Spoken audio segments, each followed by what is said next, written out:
Good morning and welcome sa atong pagsimba karon. Salamat ta makapadayon ta sa atong series sa Psalm o ang Psalm dili lamang siya ginaawit but inspired siya nga pulong sa Ginoo. So magahatag usab siya kanato og ah, eternal o spiritual nga pag kahimuan sa atong kinabuhi. So ilantaw na nato karon dinhi ang atong mensahe sa Psalm 13. Sa kani ka Psalm nga gisulat ni David o dili lamang kani siya gisulat ni David para sa iyaha but gitan-aw nato dinhi nga giingon to the chief musician. So meaning human ang gisulat ni David, iya po ning gihatag sa worship leader or choir leader. So meaning gamiton kini sa pag-awit o sa pag-awit niini karong adlaw ang Psalm 13 magatudlo sa tuwa nga makasalig ta sa Ginoo even in the time nga adunay prolong kayo nga agony. Prolong kayo, taas kayo nga mga kalisod. So, sama kang David, naibalota nga dinis kalibutan, dili man kita makaangkon og perfect nga condition sa atong pagkinabuhi. As Christian usab, naibalota nga adunay mga panahon nga nagsunod-sunod ang mga lisod o sa atong mga naengkwentro nga mga kalisod, mga problema. Hay times nga wala pog makapangutana ta, asa ka ang Ginoo? Naa ba ka siya? Nakakita sa atong sitwasyon. But ang gospel message, naa ang Ginoo. Nakakita sa imuhang sitwasyon. Kanatong tanan. O na nga makasalig ta sa Ginoo, we can trust God even in the times nga taas na kayo nga mga pagsulay. Mao kana ang mensahe karon kanato dinhi kang sa gisulat ni David sa Psalm 13. Nataon na to ang pagsalig nato sa Ginoo nga gitudlo ni David sa i-share niya kanato karon in the times nga taas kayong kalisod makasalig gyapon ta sa Ginoo sa tulo ka mga points. Verse 1 ug 2 lang taon na to ang sitwasyon ni David unsa kana nga na-encounter niya nga daw sa naluyahan siya both physical o spiritual. Second, ang understanding niya sa Ginoo.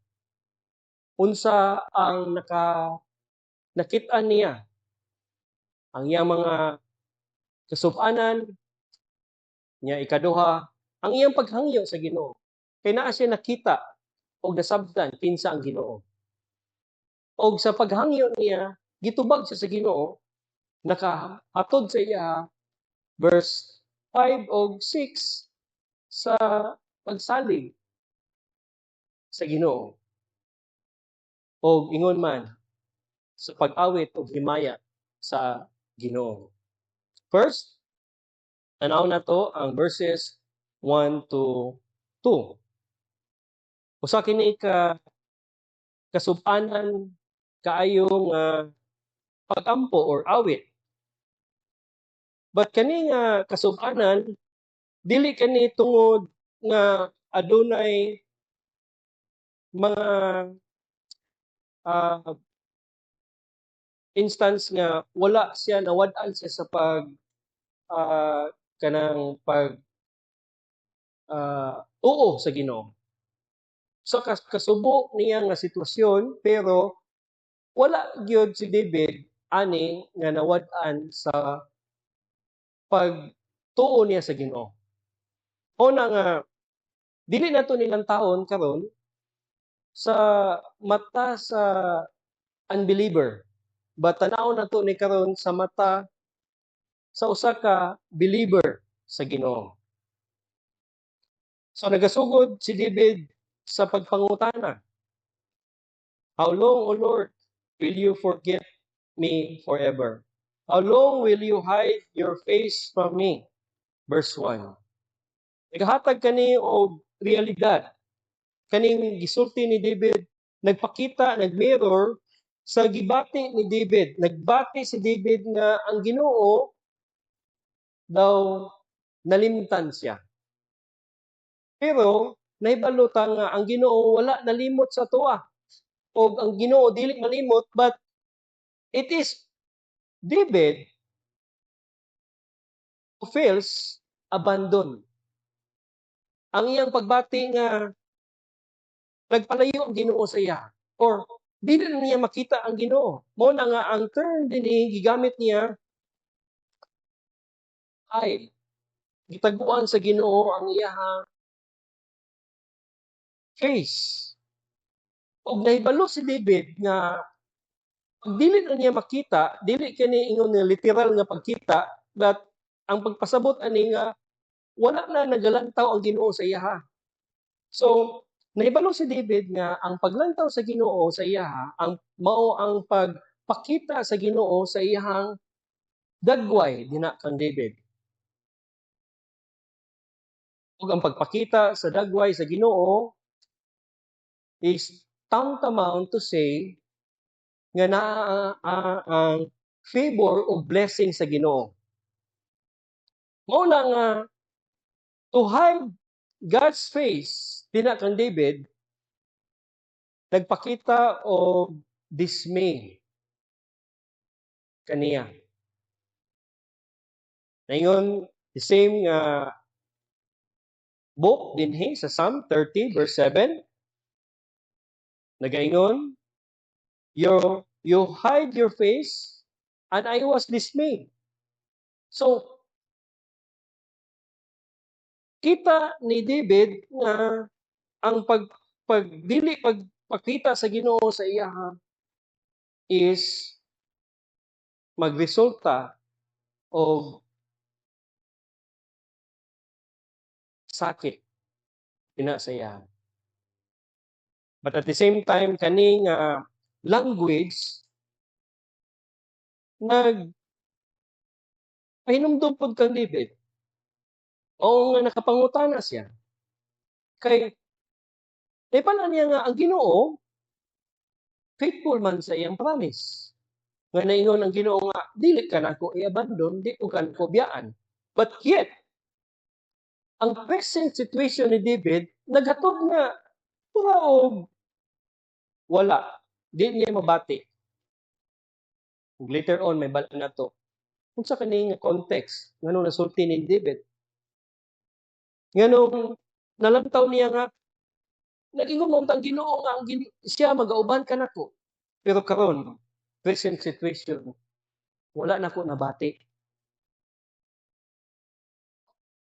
Sa kani sa paglantaw usab kang Hesukristo.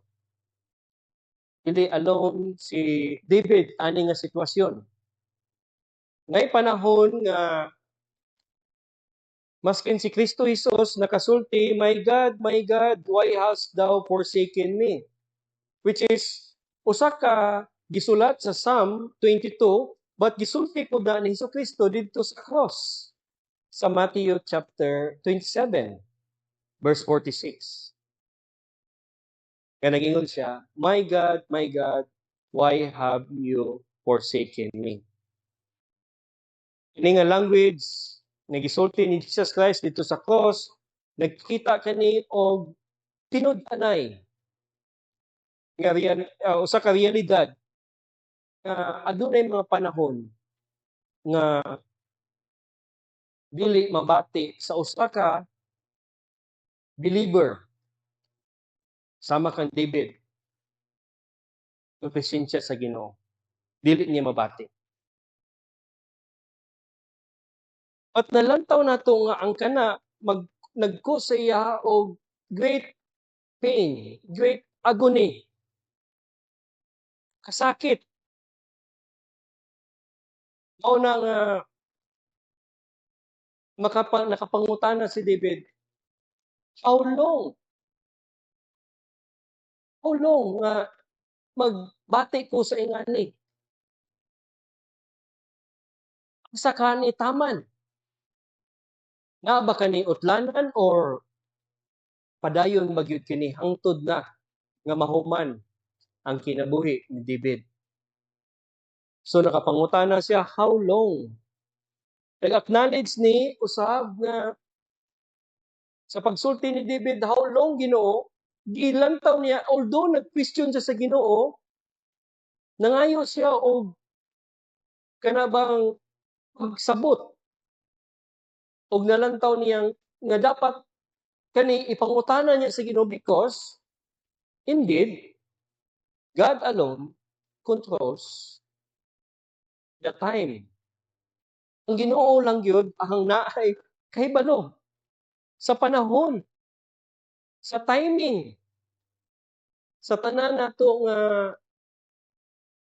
kalihukan sa atong kinabuhi. Even sa timing, sa deliverance, mo na nga, verse 1, nag-open up sa tinuod nga realidad, pangutana ni David, sa Ginoo, how long Ginoo?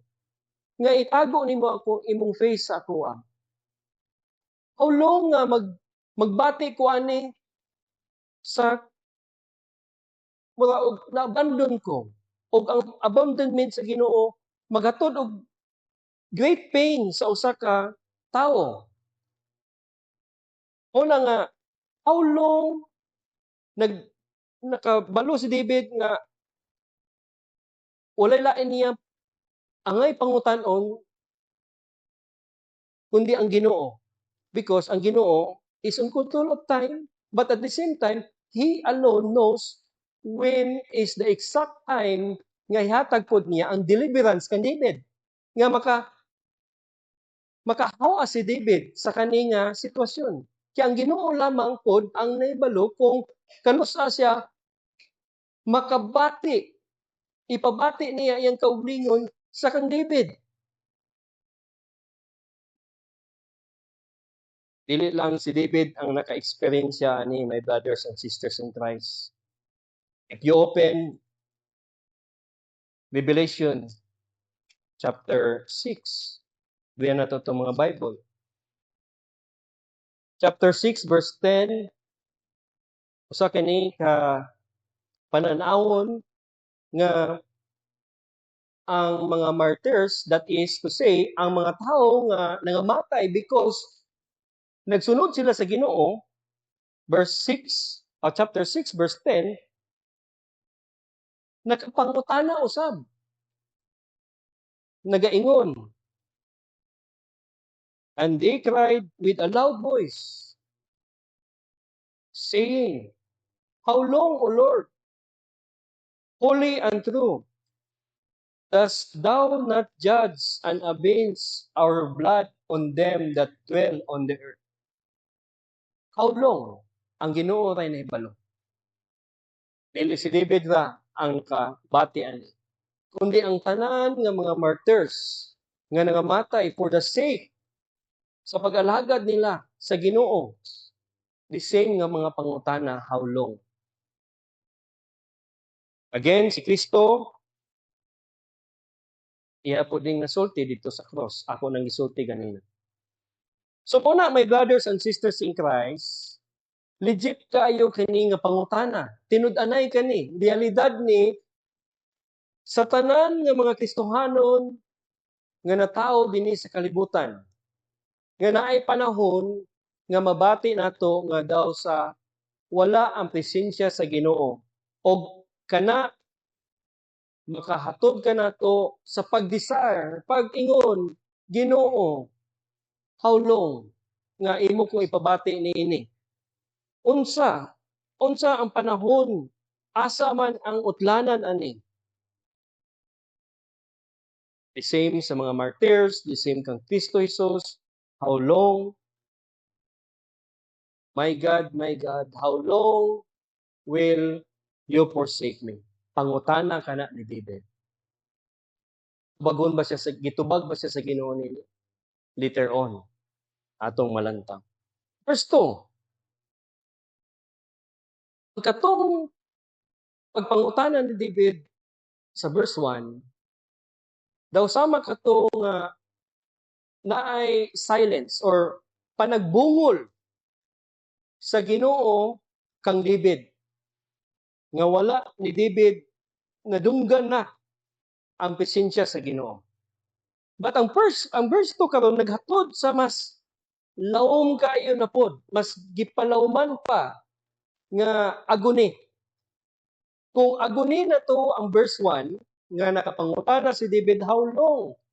Kano sa man ning silence mahuman Ginoo kay dili nako kaya nga dili nako mabati ang imuhang presensya. Verse 2 naghatod og mas samot nga kabugaton. Aguni. Nag-ingon siya dinhi, how long shall I take counsel in my soul, having sorrow in my heart daily? How long shall mine enemy be exalted over me? So gikan sa silence sa Ginoo, ni forward karon si David sa pagpangutana na pod kay mao kini ang realidad na iyang gibati. Nagbati siya og inner sa sulod niya, nagkabati siya og inner nga kagubot. But at the same time, nagaingon pud siya nga adunay outward nga pressure gikan sa iyang mga enemies. How long must I, in other words, nakaingon si David, wrestle with my thoughts, and day after day, have sorrow in my heart? How long will my enemy triumph over me? So adunay inner, but at the same time, emotional nga mix o external nga realidad nga gina-face ni David. So, kani nag-bother kang David. How long shall I counsel or how long shall I wrestle with my thoughts? How long will I struggle with my thoughts? Or, in other words, kung ato ning i-restructure, sama sa nagsulti si David, kano sa man taman Ginoo nga magsigi og pangita ang akong kalag og tubag. Nag-mirror ni sa sitwasyon ni David. Nag-mirror ni nga wala gyud kalinaw sa iyang nga panahon. Walay inner peace. Walay kalinaw. Ug even walay pahulay nga mental struggle ang iyang gibati. Garisol ang iyang hunahuna. Ang iyang kauglingon gasigi og pangita og counsel sa iya gapangita ba kana bang murag advice iyang gina pangutana iyang kauglingon o gapangayo siya og advice but walay solusyon. Iyang kabati. Ang iyang hunahuna gatuyok-tuyok lamang. Ang iyang pagtuo dinha sa Ginoo gasigi og kita og rason, tubag. But yet without answer or without belief.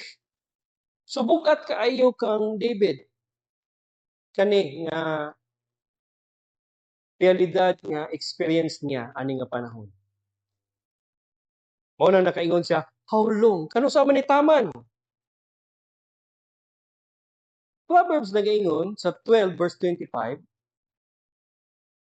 nga kung ang kasing-kasing sa tao nagrepresent dili lamang ang kasing-kasing but ang una-una sa tao adunay pag-struggle maghatod ka na kaniya og anxiety. O kanang realidad, ang Proverbs nagaingon. As if, nagaingon si David, if I am left alone sa akong kauglingon nga mga panghuna-una, time will come that I will be exhausted. And brothers and sisters in Christ, pwede ta. Kita tanan, makarelate tanan. Na mga times na sige tagpangutana. At dili tagakakuwag tubag sa atong kauglingon.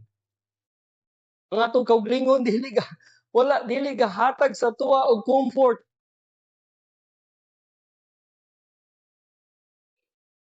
So mo na nga na-exhaust ta.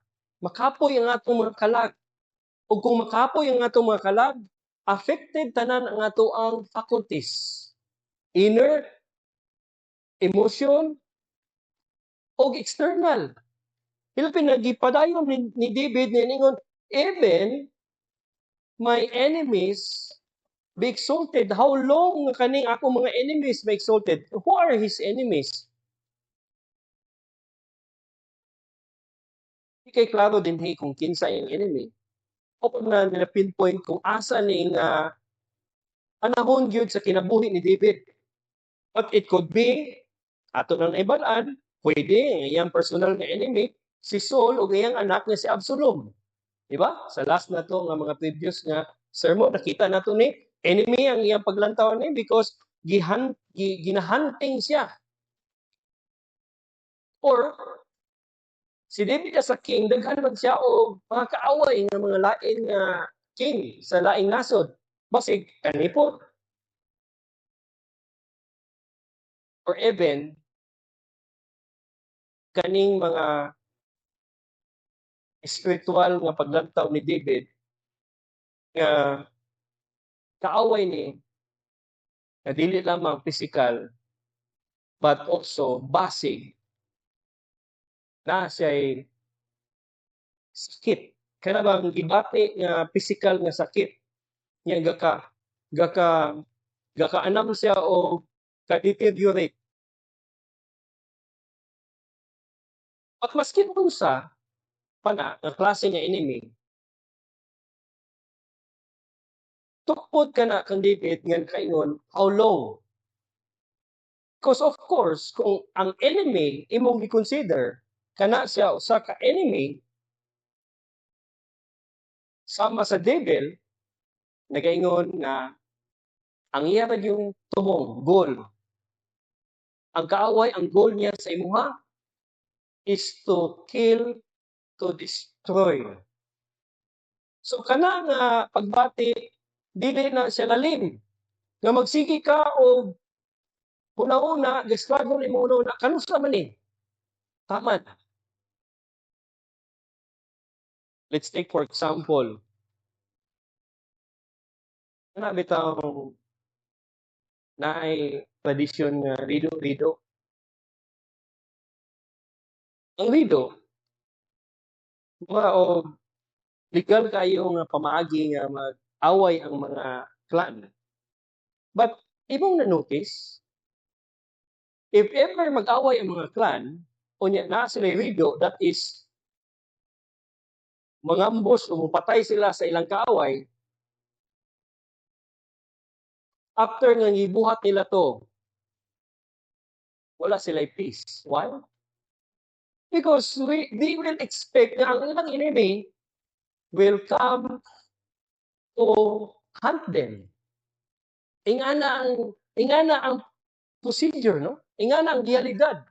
So kung nakag enemy, wala gid kay kalinaw, wala kay inner peace. Kay magsige naman ka og pamantay. Kung kanus amo atake imo ang kaaway. So mo na nga si David nagaingon, how long? How long will my enemy even triumph over me? Og sige na lang man sila og kadaog. Maskin pagbusukol ko sila, na times na kadaog ko sila, but yet there are times also because dili man kontrol ni David tanan, na times nga ang enemy pud niya mo triumph sa iya. And that is also a mirror sa spiritual nga realidad. Nga wala gid tay control sa atong mga kaaway. Magdaot sa ato ang kaugalingon spiritually. So, makapangutana, sabi kang David, kita, how long, kano sa man itaman nga mauman ni, maundang ni. So, moadto ta karon sa tubag sa Ginoo.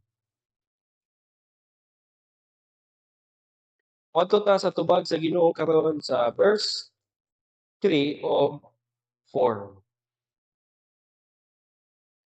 Tingnan sa dinhi. Consider, hear me, O Lord my God, lighten mine eyes. Tulo ka hangyo ni David sa Ginoo after nga nangutana siya sa Ginoo.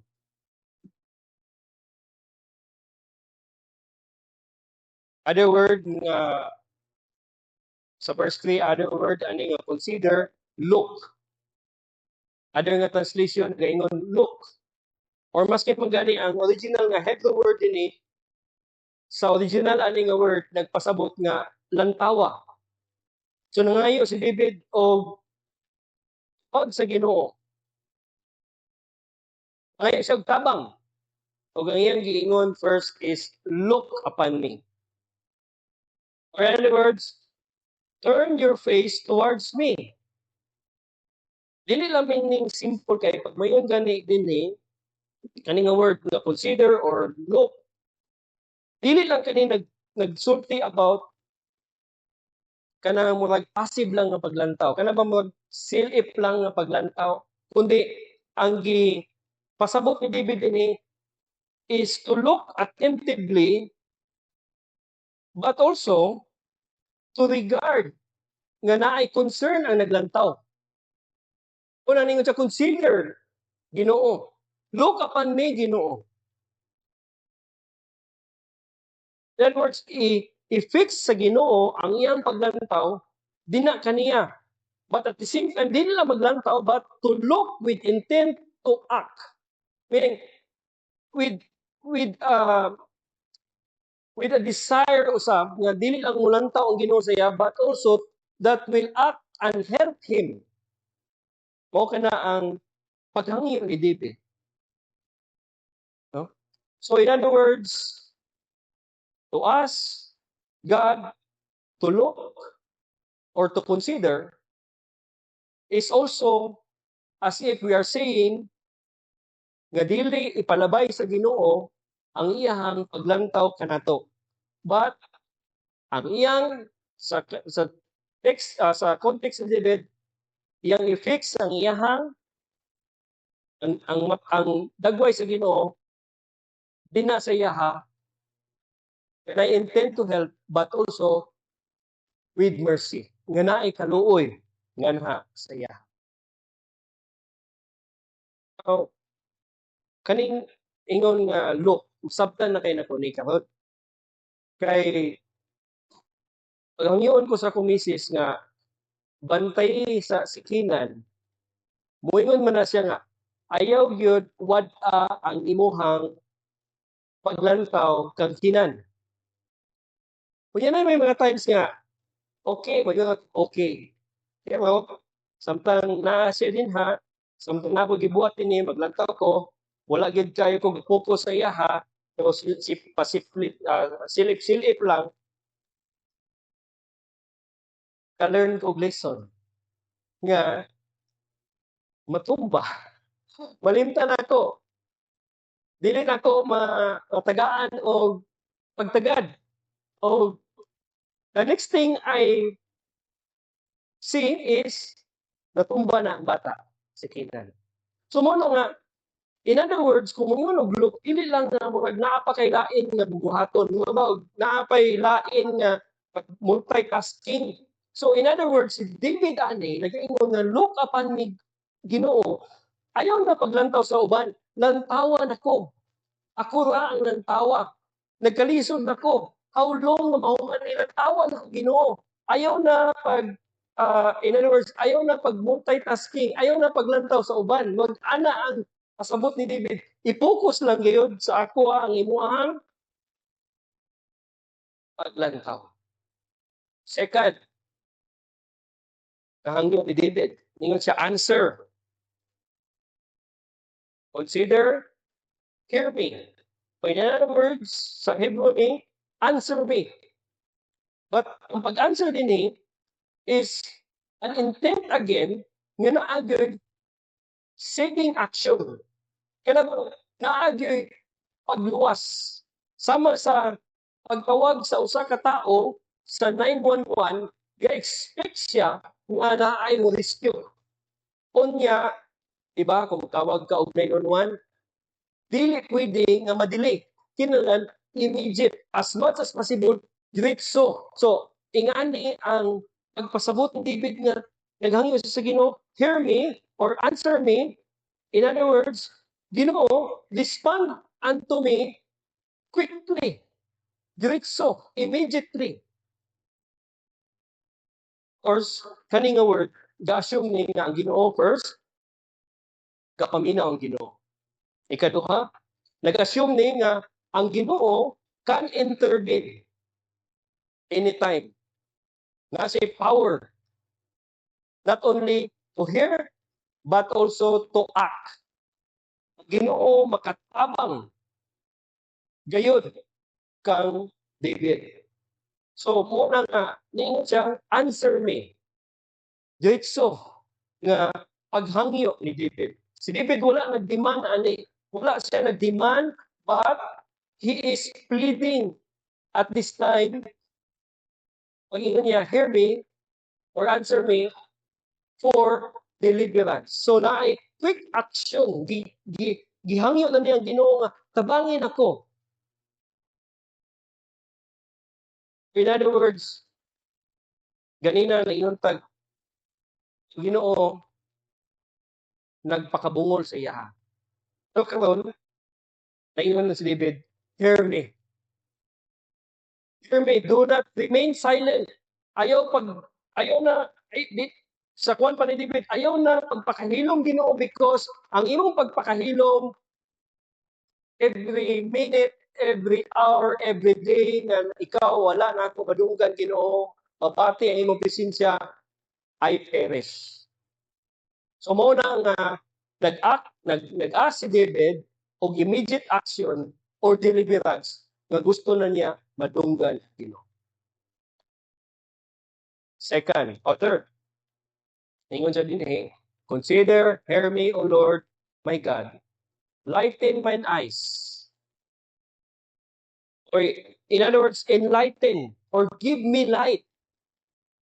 Tagay kong kahayag. Or sa context ni David sa ingani, daw sama sa naghangyo siya ng Ginoo, restore.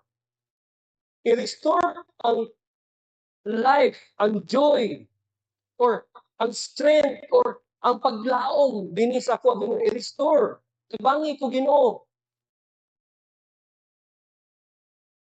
Sa Hebrew word manggod, pag moingod din nga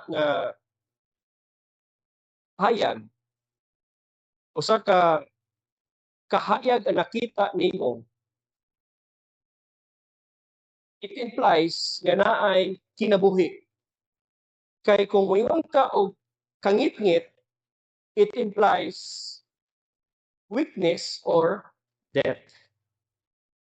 Well, sa 1 Samuel chapter 14 verse 27, si Jonathan, ang mata ni Jonathan, samtang nakakaon siya o kanabanghani, ni brighten. So, nagpasabot na og naay kahayag, buhi, ni lighten or ni brighten. Nagtilaw niya sa hani. O na nga, sama kani sa pagsulti ni David nga Ginoo, enlighten me or restore me out of darkness, restore light upon me, ang akong paglaog, hope nga mula og na-discourage ko, Liguna ko Ginoo, ipabangon ko, itabangi ko. Restore ang joy nga naa kanimo akong na dawat og karon nawala. Sinibala ni David, without God's light, ang iyang strength deteriorate.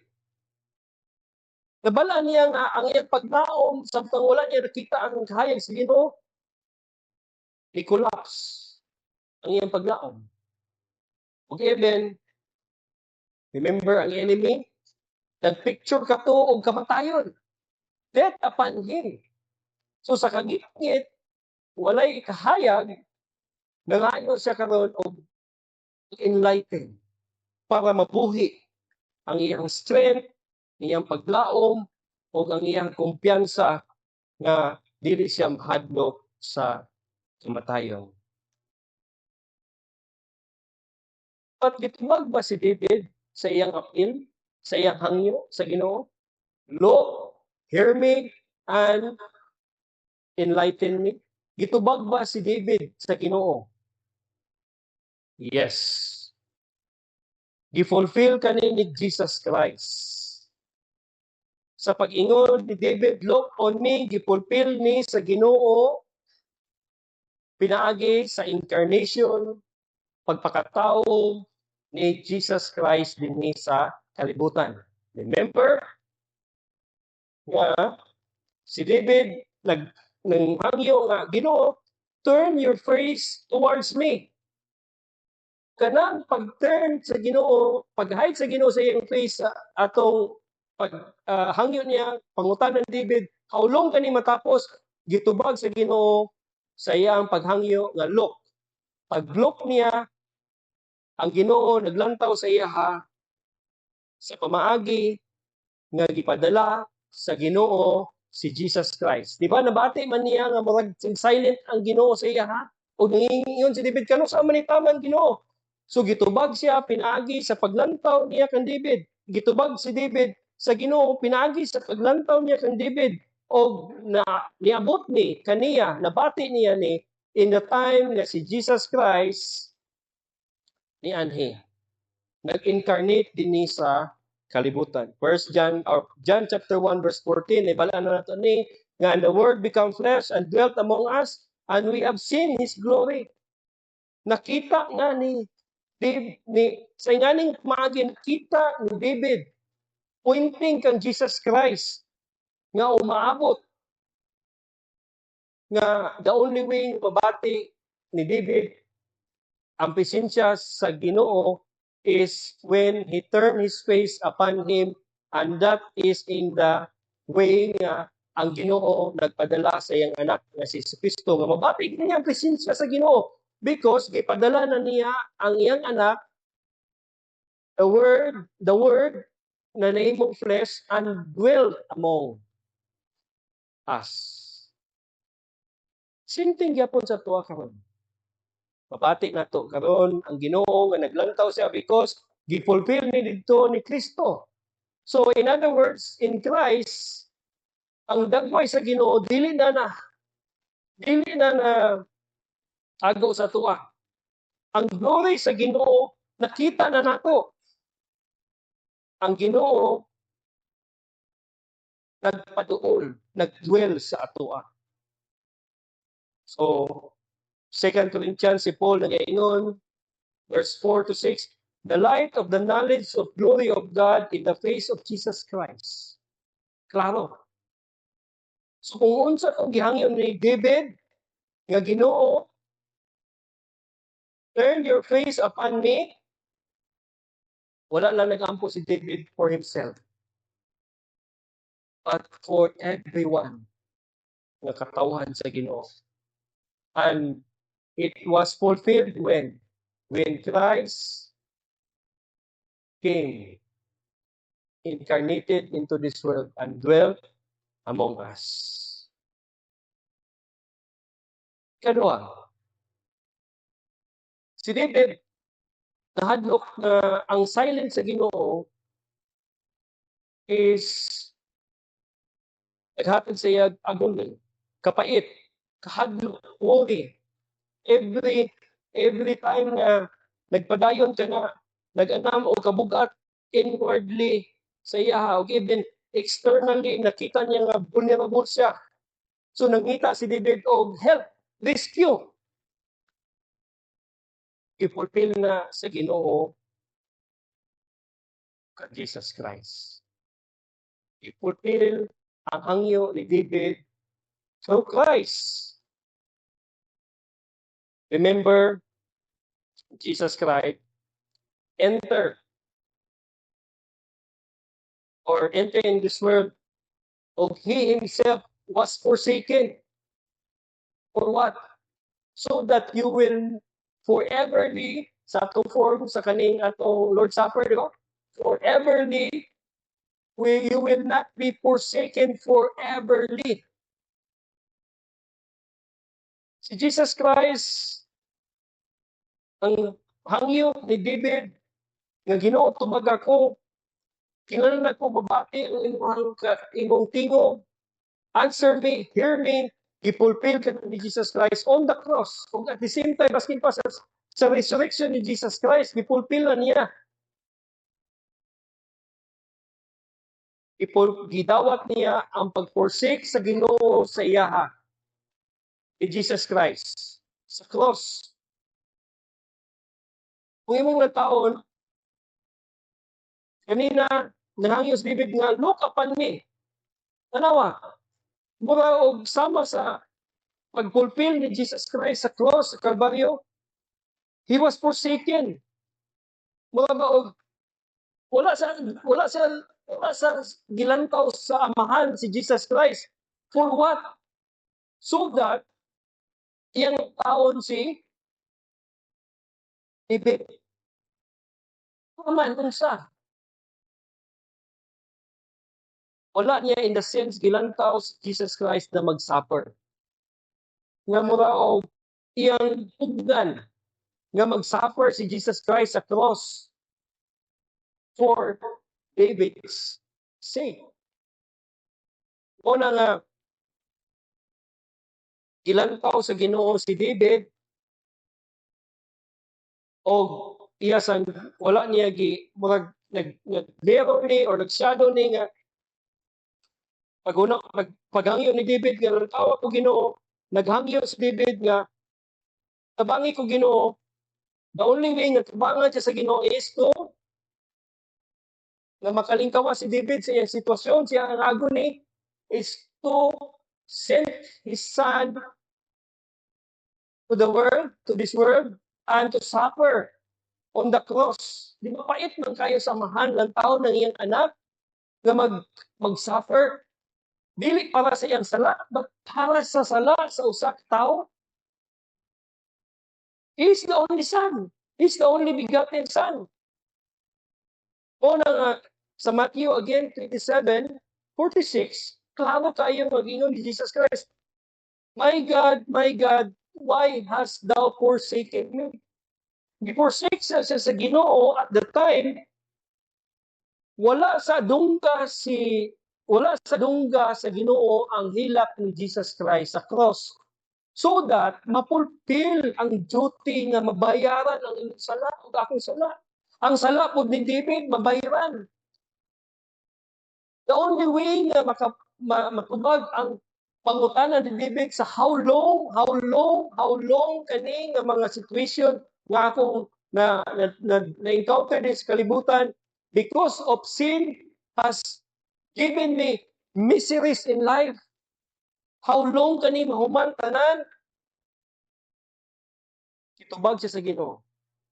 It is only when God turn His face out from Christ, so that iya gayo dili niya i-intervene. O manon ni Jesus Christ suffering on the cross,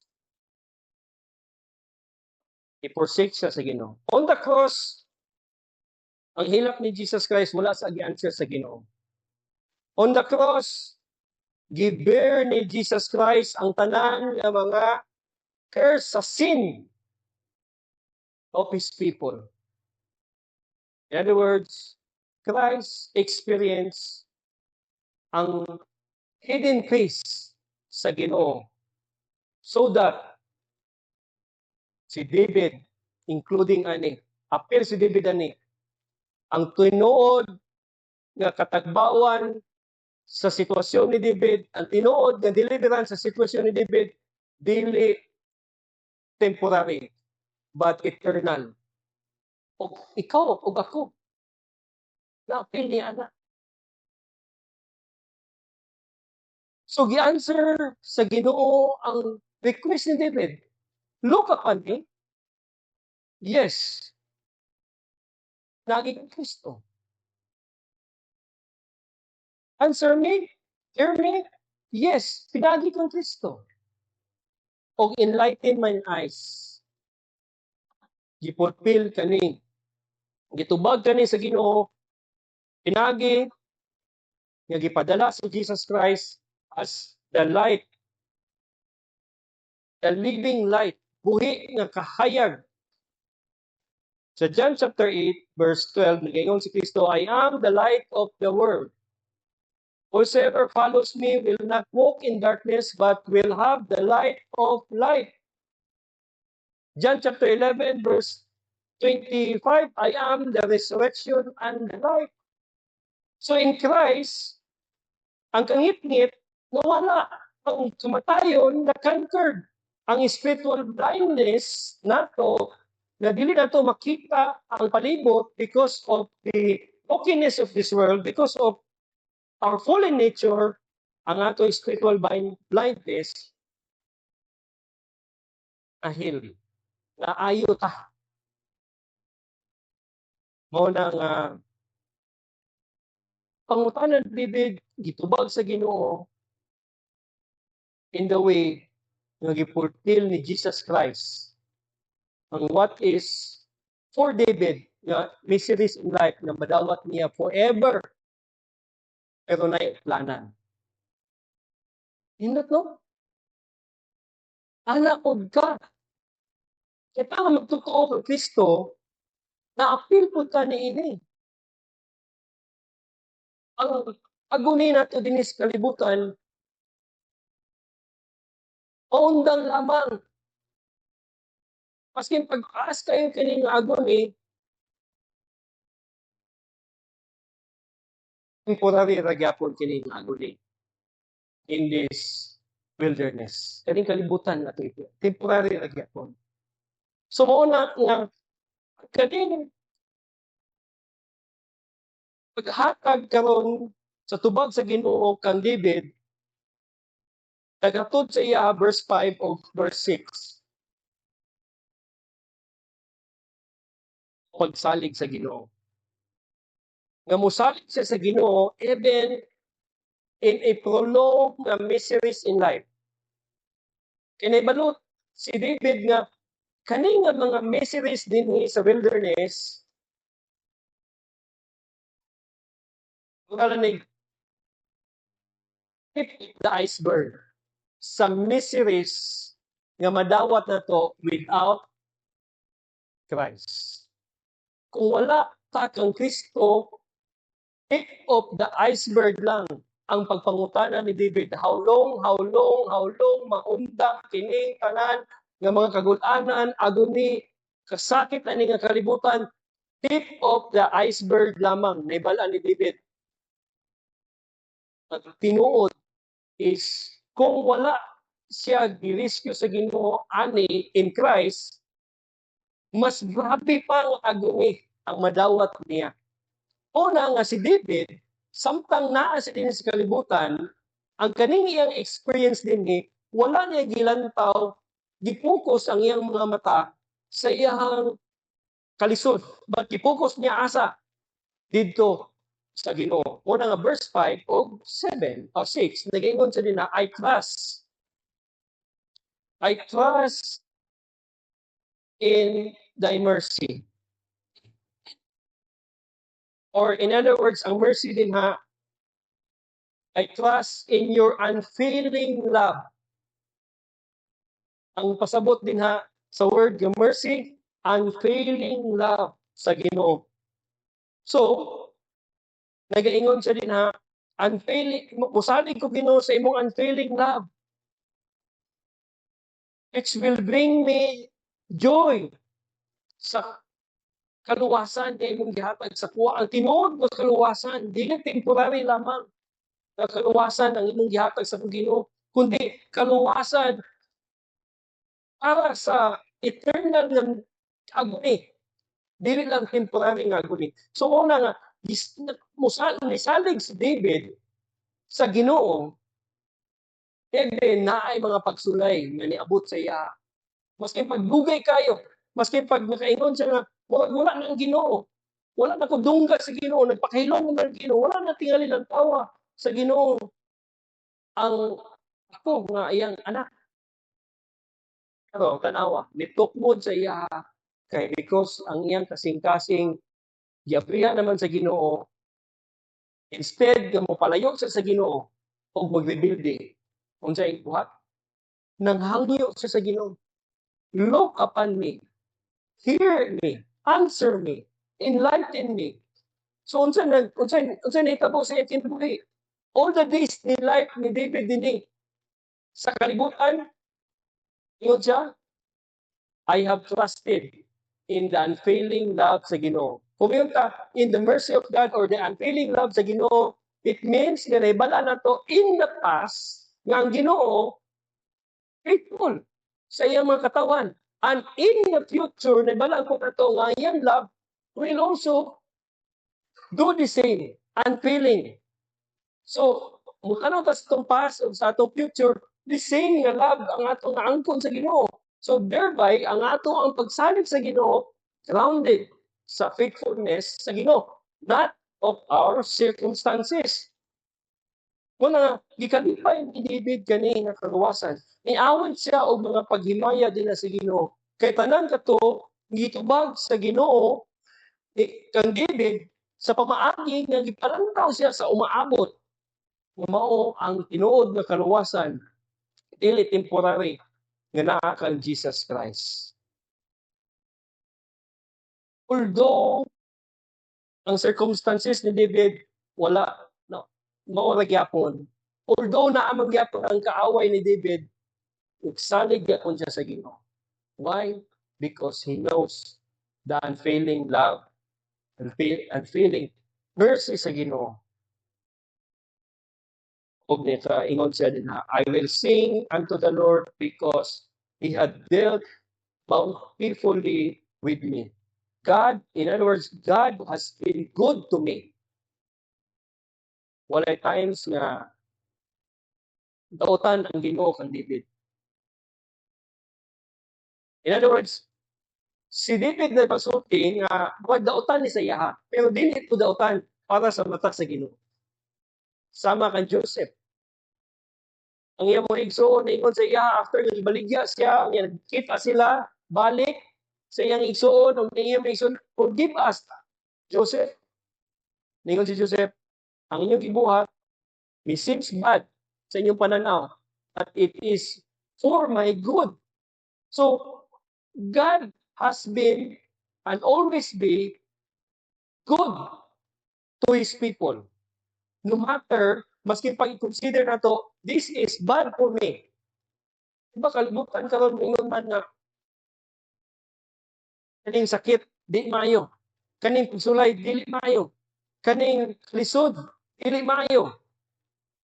Brothers and sisters in Christ, God has been good to us even sa mga kalisod. Maski magaling mingon ta nga sa church, in context sa church, ngayon wala may perfect na church, di ba? Muadto ta dinhi nga simbahan.